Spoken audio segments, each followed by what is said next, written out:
भाग जाता है। पर नेट को पकड़ लिया जाता है और वापस अमेरिका भेज दिया जाता है। पर नेट एक बार फिर से रशिया जाना चाहता है, लेकिन उसके जो सीनियर होते हैं वो कहते हैं कि तुम रशिया नहीं बल्कि बुडापेस्ट जाओगे ताकि तुम एक बार फिर से मार्वल से मिल सको। वहीं दूसरी तरफ हमें रशिया की सीक्रेट एजेंसी के डायरेक्टर इवान को दिखाया जाता है, जो उस वीडियो फुटेज को देख रहा होता है जिसमें नेट मार्वल से मिला था, और उसे देखकर उसे समझ में आ जाता है कि मार्वल एक रशियन सीक्रेट एजेंसी का ही मेंबर है जो इस वक्त बुडापेस्ट में है।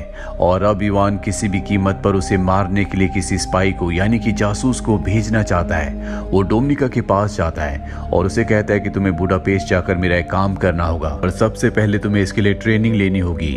और इसके बाद उसे एक स्पाई स्कूल में भेजा जाता है जहाँ की ट्रेनिंग बहुत ही खतरनाक, बहुत ही मुश्किल होती है, लेकिन जल्दी वो इस ट्रेनिंग को पूरा कर लेती है। और इसके बाद डोमिनिका को बुडापेस्ट के लिए रवाना कर दिया जाता है, जहाँ पहुंचने के बाद सबसे पहले उसे नेट का विश्वास जीतना होगा ताकि उसके जरिए वो किसी भी कीमत पर मार्वल तक पहुंच सके।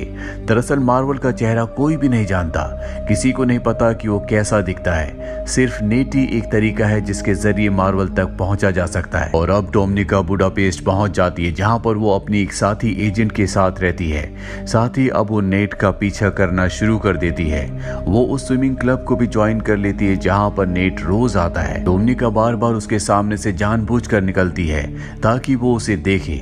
डोमिनिका बहुत ही सुंदर है, इसीलिए नेट भी उसे देखना शुरू कर देता है। और एक दिन जब वो सड़क पर उसके कम क्रॉस होती है तो वो उससे बात करता है। नेट को कहीं न कहीं डोमिनिका के ऊपर शक है। डोमिनिका जब अगले दिन स्विमिंग क्लब जाती है तो देखती है कि वहां पर उसका आईडी कार्ड नहीं है। दरअसल नेट उसका आईडी कार्ड निकाल कर अपने साथ ले गया होता है, और अब उसे पता चल जाता है कि वो एक रशियन स्पाई है, लेकिन फिर भी वो बार बार उससे मिलता है। हालांकि अब उसे पता है कि डोमिनिका उससे बार बार इसीलिए मिलती है ताकि वो मार्वल के बारे में इंफॉर्मेशन निकाल सके। वहीं डोमिनिका जब एक दिन अपने घर पर जाती है तो उसकी जो उसके साथ फ्लैटमेट होती है, जो खुद भी एक स्पाई है, वो घर पर नहीं होती।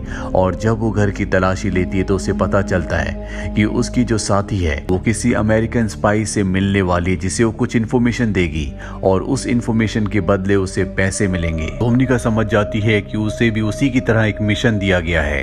अब डोमिनिका अपने काम को पूरा नहीं कर पाती, उसे मार्वल के बारे में कुछ भी पता नहीं लगता। इसीलिए इवान यहाँ पर आता और उससे पूछता है कि तुम्हारा काम इतना स्लो क्यों चल रहा है, अगर ऐसे चलता रहा तो तुम्हें मार दिया जाएगा। वो कह देती है कि मेरे काम स्लो चलने का कारण ये है कि मैं अपने साथी एजेंट के साथ उसके मिशन पर काम कर रही हूँ। ये सुनने के बाद इवान को बहुत गुस्सा आता है। वो कहता है कि तुम्हें अपने काम पर ध्यान देना चाहिए। और जब डोमिनिका अपने घर पर नहीं होती तभी वहां पर एक दूसरा रशियन एजेंट आता है जो डोमिनिका की रूममेट फ्लैटमेट को मार देता है।